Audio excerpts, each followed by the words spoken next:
નમસ્કાર ખેડૂત મિત્રો, જય કિસાન, જય ભારત. ખેડૂત મિત્રો, આપણે ગઈકાલે એક વિડીયોમાં બજેટ વિશે થોડી સામાન્ય વાતચીત કરી. આપણો હેતુ બજેટમાં આપણે ક્યાં હોઈએ છીએ અને જ્યાં આપણે હોઈએ છીએ એવું બતાવવામાં આવે છે, એનો જે આધાર છે, એની પાછળની જે ભૂમિકા છે, એની સાથે જોડાયેલી ભેદભરમ ભરેલી વાતો, આ બધું જે કંઈ છે એની ઉપર છેલ્લી ચર્ચા આપણે ગઈકાલે કરી. બજેટ બેઠક શરૂ થાય ને બજેટના મુદ્દાઓ આવે ત્યાર પહેલાનો આપણો એ વિડીયો હતો.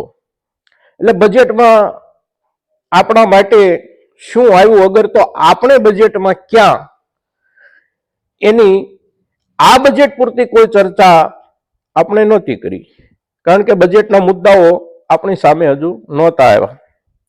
હવે બજેટના મુદ્દાઓ આપણી સામે આવી ગયા છે. ખેડૂત તરીકે આપણે ક્યાં આ બજેટમાં, આપણા માટે કોઈ વિચારણા, આપણા માટે કોઈ વ્યવસ્થા સુધારણા કશું જ નથી. ખેડૂતો માટે આ બજેટમાં કાંઈ પણ હોય તો નાણાં મંત્રી તરફથી એક સરસ મજાની સલાહ છે. આપણને સલાહ કઈ છે? સલાહ એ છે કે આપણે નેનો ડીએપી વધારે વાપરવાનું છે. નેનો યુરિયા આપણે વાપરીએ છીએ અને નેનો યુરિયા વાપરવાથી આપણી ખેતીને, આપણા ઉત્પાદનને કેટલો લાભ થયો કે કેટલો લાભ ન થયો, અગર તો પારંપરિક યુરિયાના હિસાબે કેટલું નુકસાન થયું, એને માટે પંજાબ એગ્રીકલ્ચર યુનિવર્સિટીની લુધિયાણા અકાઈ તરફથી, લુધિયાણા એકમ તરફથી જે શોધ પત્ર રજૂ થયું છે એ પ્રમાણે મુખ્ય પાકોમાં લગભગ 20%, 15% આટલો ઉત્પાદનમાં ઘટાડો નોંધાયો છે. હવે નાણામંત્રી નિર્મલા સીતારમણ આપણને નેનો ડીએપી વાપરવાની ભલામણ કરે છે. પારંપરિક ખાતરો પર જે થોડી ઘણી સબસિડી સરકારને આપવી પડે છે, એ ન આપવી પડે, એમાંથી છટકી જવા માટેના આ જુદા જુદા દરવાજાઓ સરકાર ખોલી રહી છે. સવાલ એ છે કે આપણને, એટલે કે ખેડૂતોને આવી રીતે ધીમે ધીમે સાઇડલાઇન શા માટે કરતા રહેવામાં આવે છે? એના ઘણા બધા કારણો છે, પણ મુખ્ય કારણ એ છે કે ખેડૂત તરીકે આપણે ખેતરમાં બહુ સક્રિય છીએ, ખૂબ મહેનત કરીએ છીએ, પૂરો પરિશ્રમ કરીએ છીએ, પણ એક ખેડૂત તરીકે સંગઠિત બની અને સરકાર સુધી આપણી વાત પહોંચાડવી અને સરકારને આપણા હિત સુધી ખેંચી લાવવી, આને માટે જે સંગઠનની તાકાત જોઈએ એ આપણે એકથી નથી કરી શકતા. ખેડૂત તરીકે ઉત્પાદનની શક્તિ આપણામાં છે, ખેડૂત તરીકે પરિશ્રમની શક્તિ અને પરિશ્રમની હિંમત આપણામાં છે, પણ ખેડૂત તરીકે સંગઠિત થવાની આપણી તૈયારી નથી, સંગઠિત થવા માટેના આપણા કોઈ પ્રયાસો નથી. અને પરિણામે આપણે દર વર્ષે કોઈને કોઈ 2-4 ચીજ વસ્તુઓ તો એવી પકવીએ છીએ કે એના પર આપણને કશું જ વળતર મળવાનું તો બાજુ પર રહ્યું, પણ મોટું નુકસાન થાય છે. મોટા ભાગના પાક આપણે નુકસાનીના હિસાબે પકવીએ છીએ. ક્યારેક ક્યારેક કોઈ પાકમાં આપણને થોડો ઘણો લાભ થાય છે ને એના આધારે આપણે ટકેલા હોઈએ છીએ. આપણી ભૂમિકા અર્થતંત્રમાં કેટલી,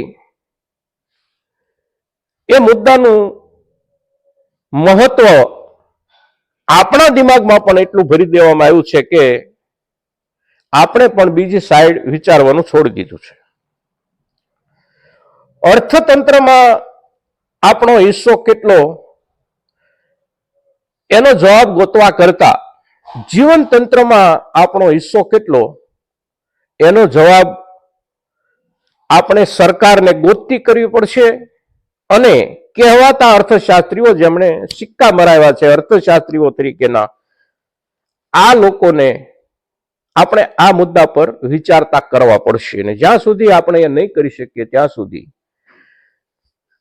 બજેટો આવશે, બજેટો જશે, બાકીના ધંધાદારી લોકોને નાના મોટા લાભ થશે અને આપણને આવી સુંદર સુંદર મજાની સલાહો મળશે.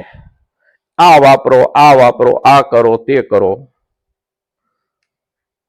અમે તમારા માટે શું કરશું એ આપણને ભૂલવાડી દેવામાં આવશે. મિત્રો, સામાન્ય રૂપમાં જ્યારે જીવન તંત્રમાં આપણા હિસ્સાની આપણે વાત કરવી હોય ત્યારે માણસને જીવન જીવવામાં જે કોઈ ચીજ વસ્તુઓની જરૂર પડે છે આ તમામ ચીજ વસ્તુઓ આપણા ખેતર અને આપણી વાડીમાંથી જ આવે છે. આપણા ખેતર અને આપણી વાડીમાંથી આવતી ચીજ વસ્તુઓનો પુરવઠો એક વર્ષ માટે, એક ઋતુ માટે, અગર તો એક અઠવાડિયા માટે પણ જો બંધ થઈ જાય તો જીવન તંત્ર ચાલી શકે નહીં. પણ એમ છતાં આપણું કોઈ મૂલ્ય નથી. આપણા તરફ કોઈ પણ વ્યાજબી નિર્ણયો લેવાના આવે ત્યારે સરકાર ભાગી જાય છે, સરકાર ગુમ થઈ જાય છે. આપણી ડુંગળી નથી વેચાતી તો આપણને સરકાર ક્યાંય નહીં દેખાય, સરકાર ગુમ થઈ જશે. આપણું બટેટું નથી વેચાતું, સરકાર ક્યાંય નહીં દેખાય, સરકાર ગુમ થઈ જશે. આપણા ઘઉં, આપણી બાજરી, આપણી મકાઈ, આમાંથી કોઈ પણ વસ્તુ પોષણક્ષમ ભાવથી જ્યારે ન વેચાય ત્યારે સરકાર ક્યાંય નહીં ઊભી હોય. પણ થોડું ઘણું આપણને વળતર મળે એવા ભાવથી વેચાવાની શરૂઆત થશે ત્યાં તો સરકાર આવી જશે અને માલની હેરફેર પર પ્રતિબંધ મૂકી દેશે. એટલે આપણે હતા ત્યાંના ત્યાં. નહીતર કોઈ પણ મનુષ્ય સમુદાય માટે ખેતી સિવાય, ખેતીના ઉત્પાદન સિવાય જીવવા માટેની બીજી કોઈ વ્યવસ્થા નથી. આપણે આપણા ખેતરમાંથી સમાજ જીવનમાં શું શું યોગદાન કરીએ છીએ? સૌથી પહેલા અનાજ, કઠોળ, તેલ, શાકભાજી, દૂધ, વસ્ત્ર, ખાંડ, ગોળ, મસાલા, ઔષધિઓ, તેજાના, ચા, કોફી, તદ ઉપરાંત કેટલાક વિશિષ્ટ પાકો જેમ કે શણ, સોપારી, નાળિયેર અને રબર. આ રબર જે છે એ કેમિકલ પ્રોડક્શન નથી, એ એગ્રીકલ્ચર પ્રોડક્શન છે. આ તમામ ચીજ વસ્તુઓ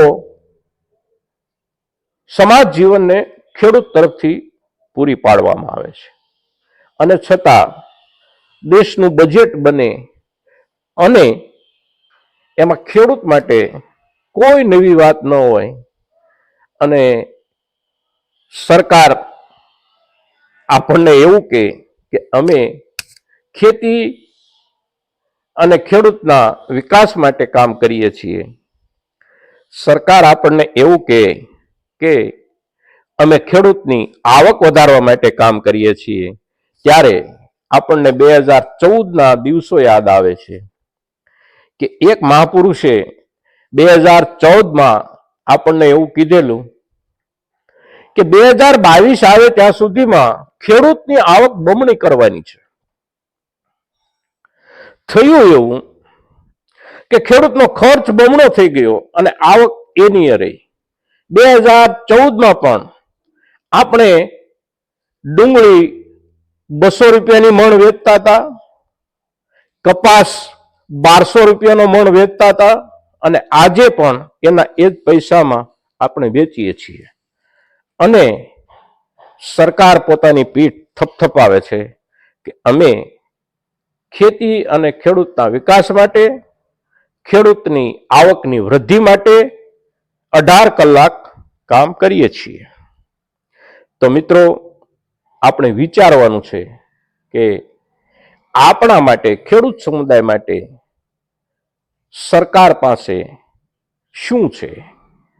સરકાર પાસે કશું નથી, માત્ર ને માત્ર આપણા ઉત્પાદનો પર પ્રતિબંધ મૂકવા સિવાય. તો આજના દિવસે આ વિડીયો આપણે માત્ર ને માત્ર એ જ મુદ્દા પર બનાવ્યો છે કે બજેટમાં ખેતીવાડી માટે સરકારે શું કર્યું. સરકારે કશું જ કર્યું નથી, તો એના પર કંઈ વિચારવાનું છે નહીં. આપણે જે જગ્યાએ ઊભા છીએ, જે જગ્યાએ ઊભા હતા એ જગ્યાએ આજે ઊભા છીએ, અને આવતીકાલે પણ એ જ જગ્યાએ આપણે હોઈશું. મિત્રો, જય કિસાન, જય ભારત.